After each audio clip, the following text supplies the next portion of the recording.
எனக்கு நீங்க முக்கியம் கிடையாது, எனக்கு என் ஃப்ரெண்ட்ஸ் தான் முக்கியம்னு குட் பை சொல்லிட்டு வந்துட்டேன்.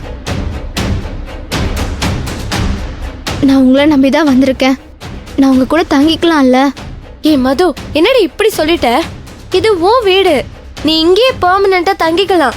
ஏன்னா நீ எனக்கு ஃப்ரெண்டுடி. நீ எங்க கூட தங்கறத விட ஹாப்பியான விஷயம் வேற என்ன இருக்கு? நீ எங்க கூட தங்கறது மட்டும் இல்ல மது, உங்க ஃபேமிலில இருந்து இனி யார் உங்ககிட்ட பிரச்சனை பண்ணாலும் அவங்கள நம்ம உண்டிலன் பண்ணிடுவோம். தேங்க்ஸ் அர்ஜுன். என்னால அந்த வீட்ல நிம்மதியா இருக்கவே முடியல. இப்போதான் நான் பீஸ்ஃபுல்லா ஃபீல் பண்றேன்.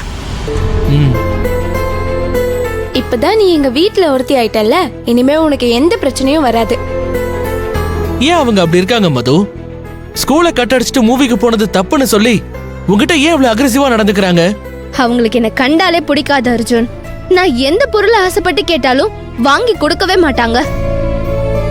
அப்படி யாராவது வாங்கி கொடுத்தா அதை புடுங்கி போட்டு உடைச்சிருவாங்க. வித்யா கூடயும் உன் கூடயும் ஃப்ரெண்ட்ஷிப் வச்சுக்க கூடாதுன்னு கண்டிஷன் மேல கண்டிஷனா போட்டு என்னை இப்போ டார்ச்சர் பண்ணிட்டே தான் இருப்பாங்க. இப்படிப்பட்ட வீட்ல என்னால 1 hour கூட இருக்க முடியாது. நீ எல்லாம் எப்படிதான் இவ்வளவு நாள் இருந்தியோ நினைச்சு பார்த்தாலே நடுக்கமா இருக்கு. அந்த வீடு பெரிய நரகம் தாண்டி. கட்டுப்பாடுங்கிற பேர்ல என்ன போட்டு படுத்து எடுக்கிறாங்க.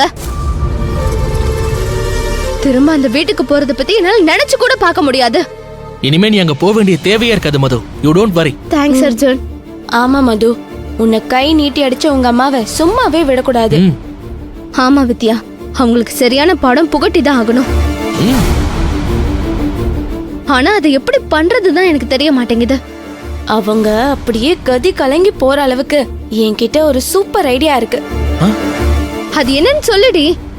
அத நான் சொன்னதுக்கு அப்புறம் ஐயோ அப்படிலாம் பண்ண வேண்டாம், எங்க அம்மா பாவுண்டேன்னு எதுவுமே சொல்லக்கூடாது.